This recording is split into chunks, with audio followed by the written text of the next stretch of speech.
Бишкек шаарындагы жаңы конуштарда жол боюнда желим бөтөлкөлөргө күйүүчү май куюп саткандар көбөйдү. Мунай заты коңшу Казакстандан аткезчилик жол менен ташылып келингендиктен АИ 95 үлгүсүндөгү бензиндин баасы 36 сом. Көчөгө туруп соода кылгандардын айтымында аларга күйүүчү майды ортомчулар алып келип беришет. Бир күндө болжол менен 100 литрге чейин бензин сатылат. Бу жерден алып сатамын. Өзүм да Казакстанга көп каттаймын. Алматыга көп барып келип турамын.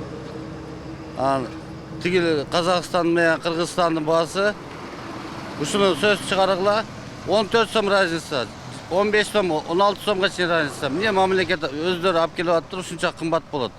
Бизге күндө 600 сом, 500 сом, 700 сомго чейин төлөп берет, ошо менен биз семьябызды багабыз. Казакстандан контрабандалык жол менен ташылып келинген күйүүчү майга эч кандай салык төлөнбөйт. Андыктан бул жайларда күйүүчү майлоочу майлардын баасы арзан. Ошондуктан да кардарлардын аягы үзүлбөйт. Зато эми биякта арзаныраак болуп атпайбы 7 сомго. Чоң заправкалар эмне үчүн ошончо кошушат? Ошол вопрос да. Биринчи бул карапайым элдердики, бул кичине эми анча деле миллион табыш үйбөйт да буларчы. Кыргызстанга күйүүчү май Орусиядан импорттолот.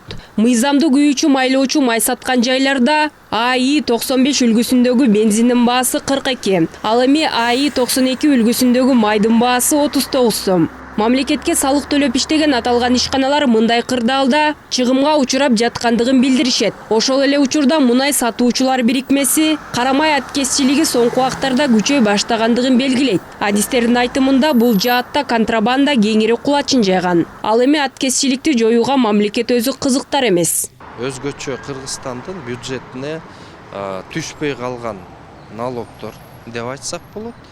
Экинчиден канчалаган багы официалдуу иштеген бизнеске бул мындай сигнал болуп калат да.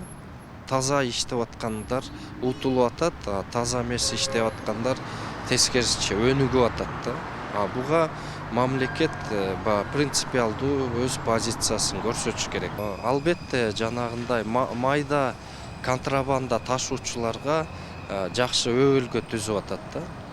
Ал эми үчүнчүдөн болсо бизде ошол контроль чек ара өткөрүү пунктундагы контролдун жетишсиздиги. Экономикалык кылмыштарга каршы күрөшүү кызматы карамай аткезчилигине байланыштуу кылмыш иштери козголуп жаткандыгын кабарлады. Бирок ага карабай контрабанда жолу менен күйүүчү майлоочу майларды ташыгандардын саны азайбай жатат.